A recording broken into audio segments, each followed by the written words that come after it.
C'est Albert, je me suis froissé l'oreille. Ah, c'est pour ça que j'ai pas pu aller à la radio, j'ai du mal à me déplacer.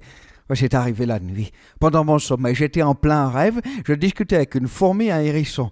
La fourmi aidait le hérisson à retrouver un piquant qu'il avait perdu en jouant. La fourmi lui disait Tu es sûr que tu as bien raconté et le hérisson était formel. Oui, j'en avais 7200 et il m'en manque un. Alors c'était la panique, vous comprenez, vous imaginez. Et tous les trois, nous avons remué ciel et terre, enfin davantage la terre, pour tenter de remettre la main sur le membre disparu, si l'on peut considérer que c'est un membre. Bref, le rêve était intense et fort mouvementé, et quand je me suis réveillé, j'ai senti une vive douleur à l'oreille gauche. Elle était comme engourdie, alourdie.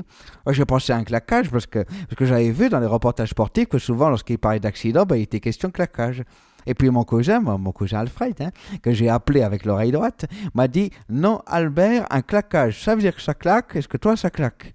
Alors, je lui ai dit « Non, ça claque pas, ça fait juste comme un bruissement peut-être. Et le cartilage est surtout douloureux et le lobe a pris du poids, quoi. » Et il m'a répondu « Cherche pas Albert, tu t'es froissé l'oreille, t'as fait un froissus, c'est comme ça qu'on dit en médecine, c'est pas grave, il faut juste masser et attendre et au bout de quelques temps, elle va se détendre et redevenir normale. » Alors voilà. Le diagnostic est tombé. Je me suis froissé l'oreille, j'ai fait un froissus.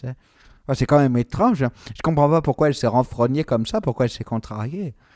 Bon, je lui fais des massages, j'appuie pas trop fort, et je la trempe dans de l'eau chaude avec du sel. C'est un peu inconfortable, mais ça a l'air de lui faire du bien.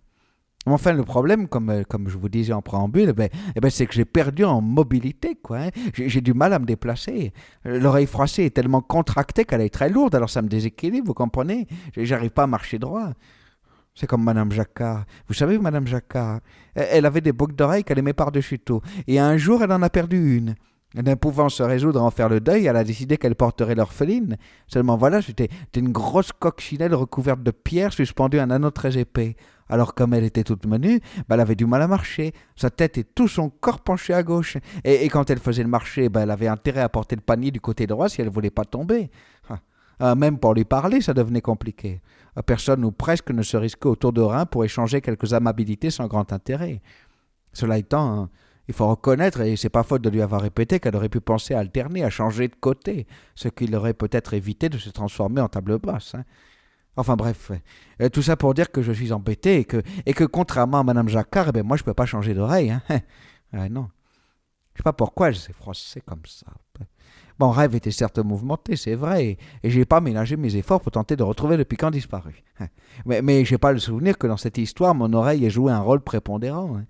Comme quoi, parfois, on est un athlète sans le savoir. Peut-être qu'elle a trop entendu. Enfin, vous croyez? Qu'elle en a marre. Peut-être qu'elle fait comme une sorte de grève, qu'elle se dit, ma foi, il en a une autre, moi je fais une pause. J'aimerais bien lui parler droit dans les yeux, mais c'est pas évident. Pourtant, j'ai essayé, avec le miroir. Je la vois d'un œil. Mais elle fait son intéressante et elle regarde ailleurs. Il y a quelques semaines, j'ai acheté des étoiles pour les mettre au plafond de la chambre, vous savez, comme quand j'étais petit. Et comme je dors surtout du côté gauche, je me dis que peut-être elle souffre de ne pas en profiter. Vous croyez que c'est possible? Je la prive de rêver, je la prive du ciel étoilé, de son chant. J'ai toujours remarqué qu'elle était plus sensible que l'autre, ne serait-ce que d'un point de vue infectieux. Si j'ai une otite, c'est toujours pour sa pomme, ou devrais-je dire sa conque. Mais même quand elle entend des choses qui la chagrinent, c'est comme si elle se courbait, voyez. Je le sens, Elle se fait toute petite, elle se replie comme un escargot rentrerait dans sa coquille. Elle est à fleur de peau, que voulez-vous? Pourtant, elle a le même âge que l'autre, elles ont eu la même vie, la même éducation, je comprends pas. C'est pour ça que j'ai acheté un livre. Mon voisin au drapeau m'a conduit à la librairie aujourd'hui et j'ai acheté un livre qui s'appelle « Être en harmonie avec son oreille ». Dedans, il y a plein de recettes, enfin plein de conseils, comme lui dire des mots gentils par exemple, ne pas laisser entrer n'importe quelle parole, savoir en laisser sur le seuil, savoir aussi laver ses paroles pour qu'elles soient toutes propres ou bien changer leurs habits. C'est pas évident, je suis au tout début. Le livre dit aussi comment assouplir son caractère, parce qu'elle entend ce qu'elle veut bien entendre. Alors ça doit se faire tendrement pour pas la froisser, justement, avec beaucoup de patience pour qu'elle soit toujours comme au premier jour, comme la mer accueille la rivière. Enfin bref, c'est du boulot une oreille. On en apprend des choses. En attendant, je continue à masser, à la tremper dans l'eau chaude, et puis je me dis que ce soir, je dormirai du côté droit, comme ça elle pourra écouter le bruit du ciel.